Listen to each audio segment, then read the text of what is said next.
Beri nama pedang ini Naga Puspa. Selamatkan dia. Jangan sampai jatuh ke tangan pendekar berwatak jahat.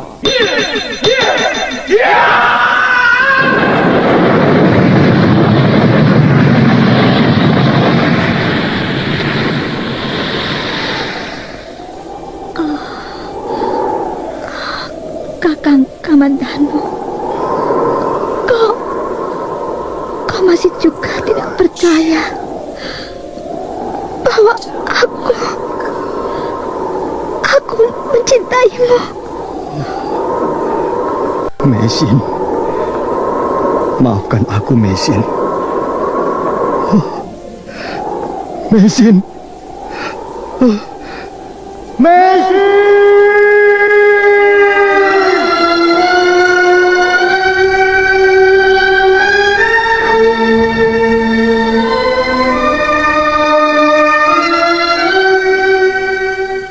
Tutur Tinula.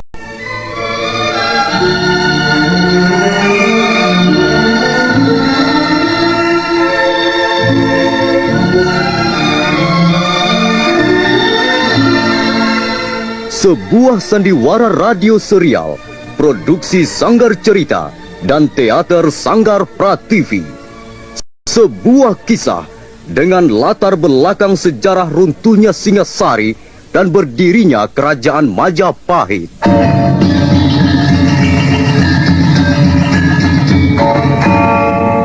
Sandiwara ini didukung oleh pemain-pemain radio yang sudah ternama. Ferry Fadli, Ivone Rose, dan Eli Ermawati.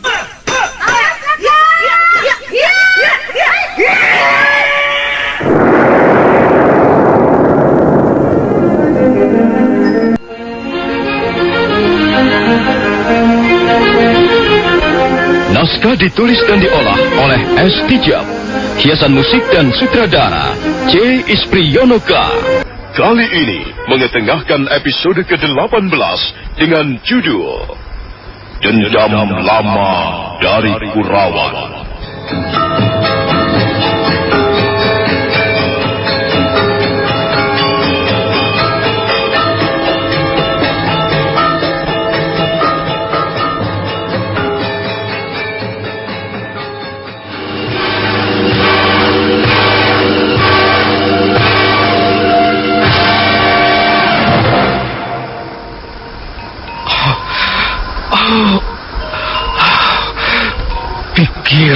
Pikiran itu selalu datang mengganggu.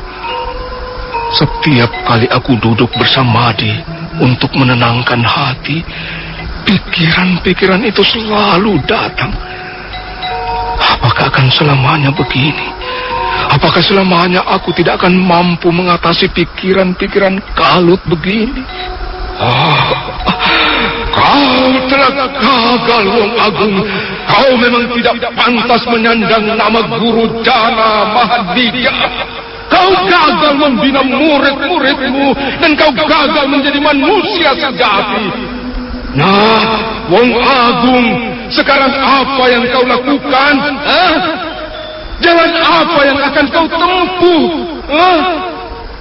Apakah kau masih akan tetap bertahan mendekam di tempat ini? Lihat, Wong Agung, lihatlah kenyataan pahit yang menimpa padepokanmu.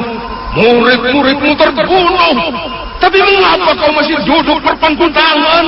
Apakah kau ingin berlaku sebagai pengecut? Tidak! Aku akan melawan pikiran-pikiran jahat ini bagaimanapun juga. Aku akan tetap berada di padepokan Tenggar. Aku tidak mau turun gunung.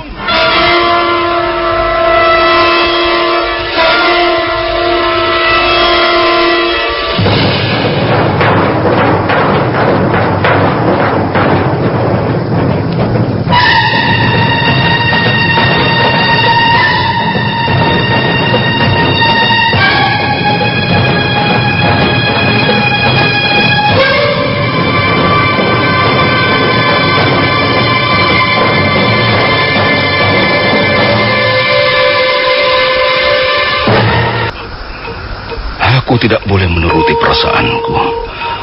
Aku akan melawan hawa amarah dan nafsu dendam ini. Aku tidak akan turun gunung.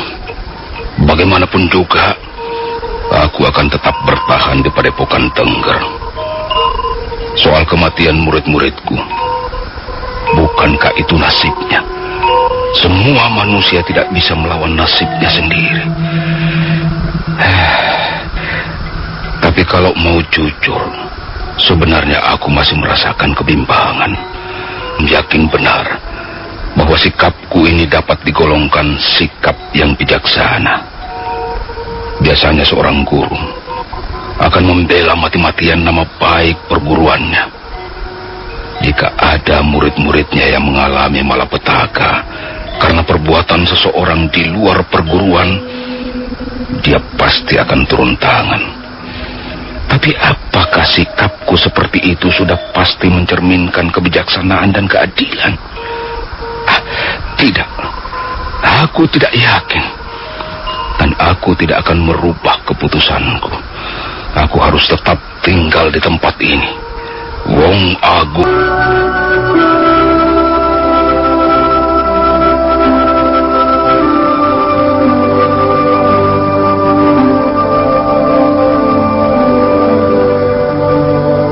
Sementara itu, murid-murid Padepokan Tengger yang sudah sempat bentrok dengan Dewi Sambi berusaha mengejar wanita pendekar itu. Mereka berlari-lari di kaki Gunung Bromo menuju desa Hanyiru. Menjelang tapal batas desa Hanyiru, akhirnya mereka dapat menyusul buruan mereka. Waktu itu malam sudah turun dan hari menjadi gelap. Jampana dan Purusa memberikan isyarat kepada teman-temannya agar berhenti ketika mereka tiba-tiba melihat seorang wanita menghadang di tengah jalan. Berhenti kawan-kawan, berhenti dan bersiap-siaplah. Lihat, perempuan liar itu sudah melukai beberapa orang teman kita. Karena itu, dia harus mempertanggungjawabkan perbuatannya.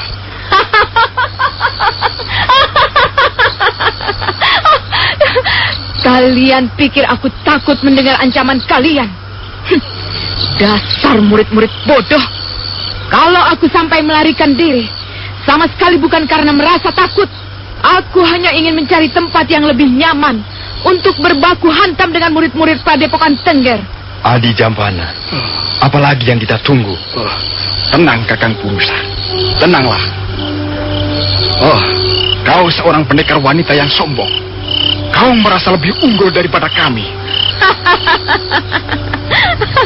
Kalian akan segera tahu siapa Dewi Sambi. Aku dapat membuat kalian semua jungkir balik di tempat ini. Hai, perempuan jahanam. Sekarang kami tidak akan membiarkanmu melarikan diri. Kami akan meringkusmu bersama-sama. Ayo Kakang Purusa, kita sergap saja wanita ini. Ayo kawan-kawan, sergap dia. Jangan beri kesempatan lolos. Ya.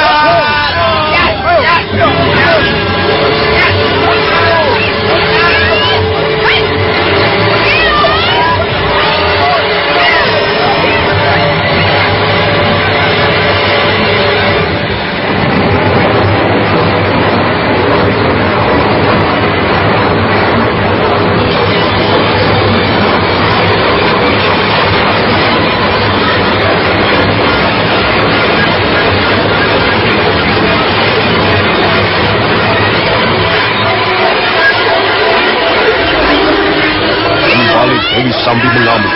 Dalam 5 gebrakan dia sudah berhasil merobohkan 2 orang murid Padepokan Tengger. Jampana dan Purusa marah sekali. Mereka segera menarik senjatanya masing-masing. Jampana melolos sebilah pedang pendek, sementara Purusa mencabut keris. Kemudian kedua-duanya menghambur ke arah Dewi Sambi.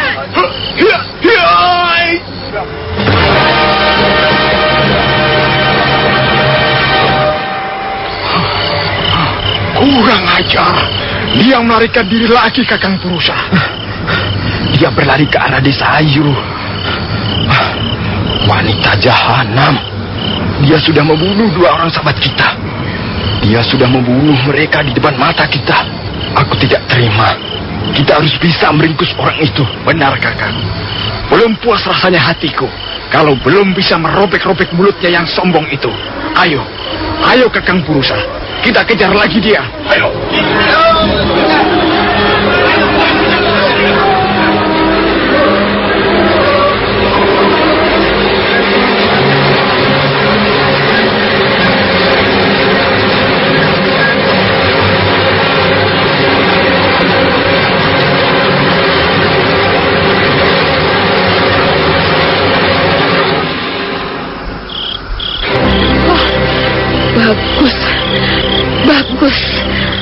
kau pasti berhasil menjalankan siasatku. Dasar murid-murid bodoh. Mereka tidak tahu apa yang kurencanakan. Dasar orang-orang bodoh. Mereka akan segera terperangkap dan binasa bersama-sama. Tamatlah sudah Padepokan Tenggar malam ini. Aku akan menggiring mereka ke moncong seekor buaya yang sangat ganas dan kejam. Aku dengar suara mereka. Orang-orang bodoh itu pasti masih mengejarku. Bagus. Bagus. Ayo! Kejarlah aku! Kejarlah Dewi Sambi! Kalau kalian merasa sakit hati atas kematian sahabat-sahabat kalian, ayo! Kejarlah Dewi Sambi!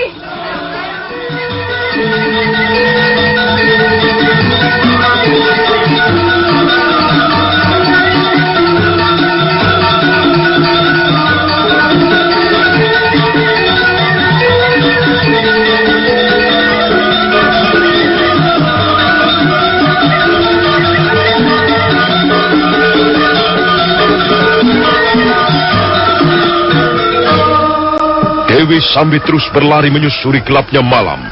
Setelah beberapa ratus langkah berlari, dia tiba di sebuah persimpangan jalan. Dia mengambil arah kiri menuju Desa Watu Babat. Tak seorang pun ditemuinya di tengah jalan.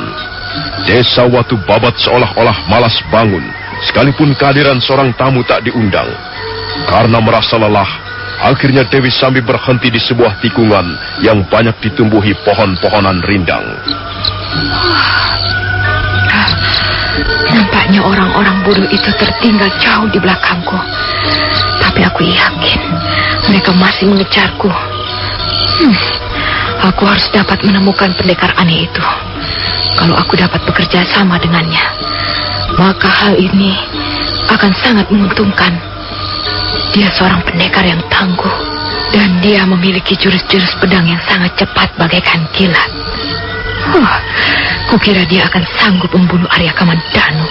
Ketika Dewi Sambi sedang berkata-kata dalam hati, mendadak terdengar suara orang melantunkan syair-syair. Suara itu bagaikan datang dari balik malam, kemudian mengalir perlahan-lahan memenuhi suasana sekitar tempat itu. Awan bergulung di atas lereng Anjasmara.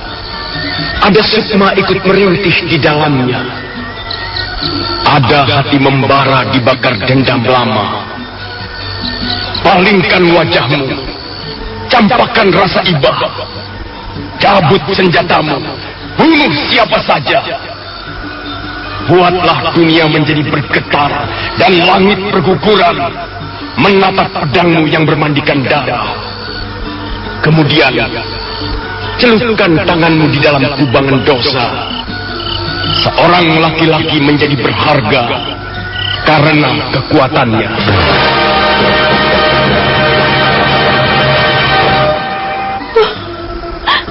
Tuan,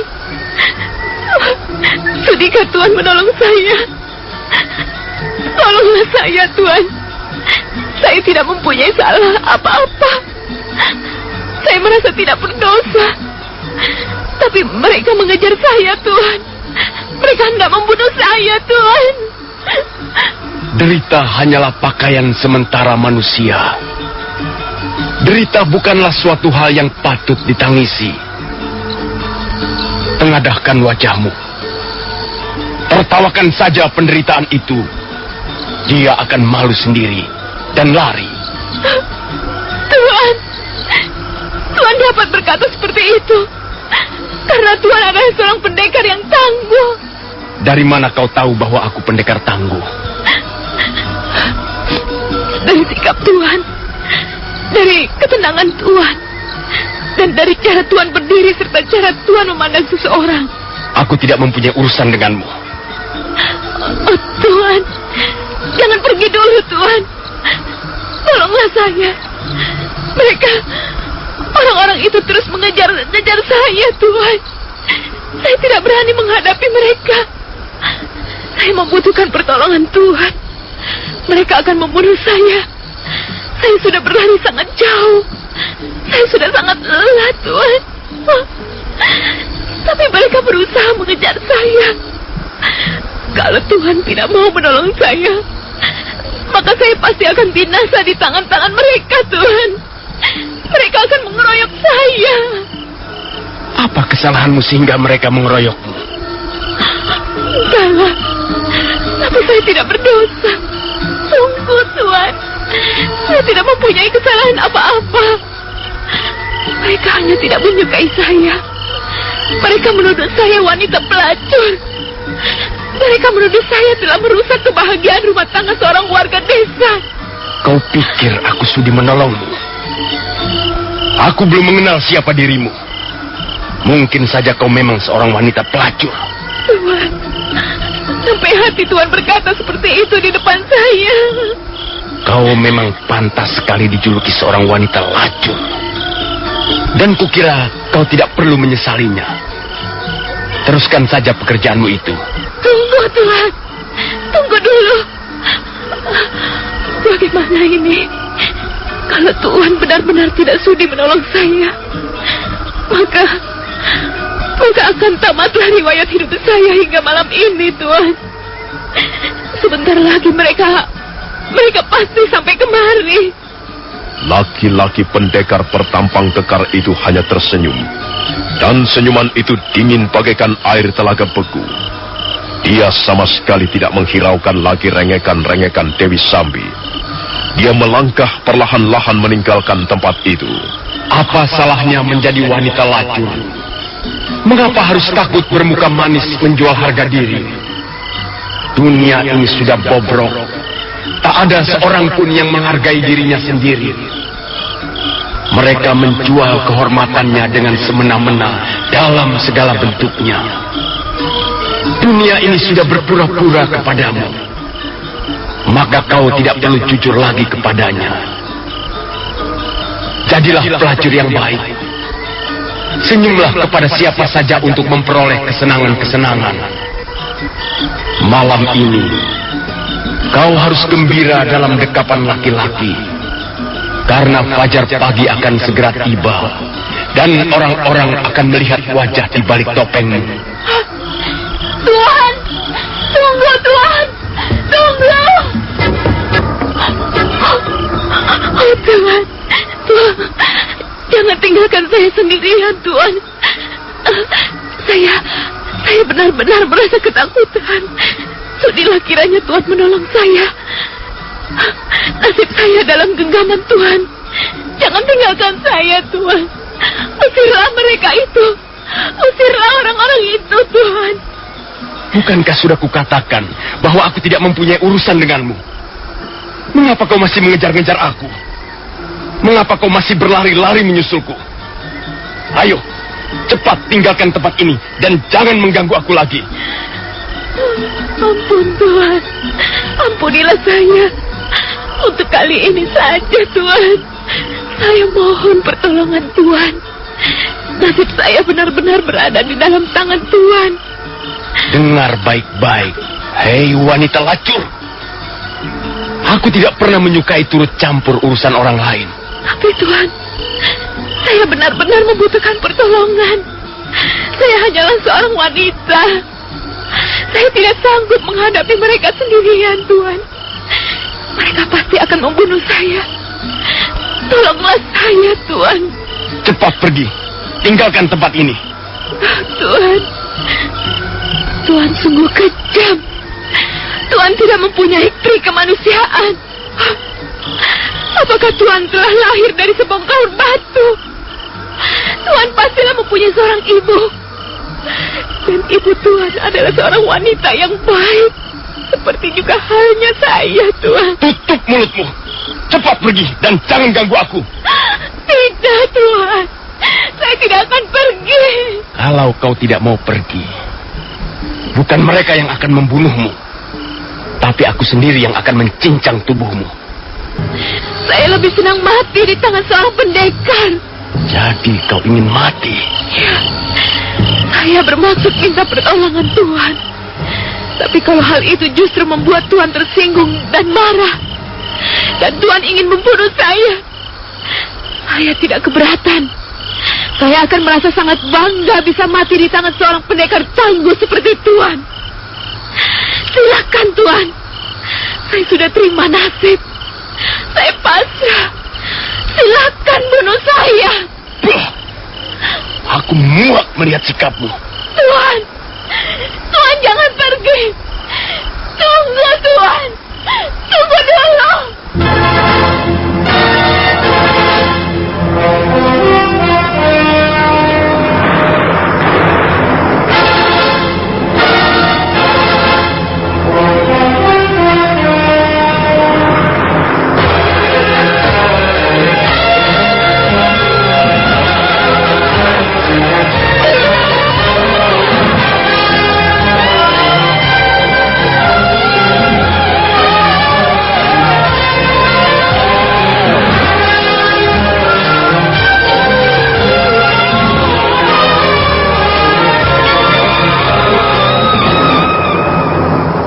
Dewi Sambi terkejut ketika pendekar bertubuh tinggi itu tiba-tiba melangkah pergi. Dia kembali berlari-lari menyusulnya. Sementara pendekar bertampang dingin itu semakin mempercepat langkah-langkahnya. Mereka berkejaran dalam gelapnya malam.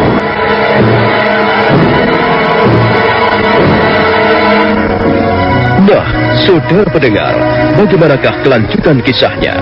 Silakan menunggu seri berikutnya. Sampai jumpa.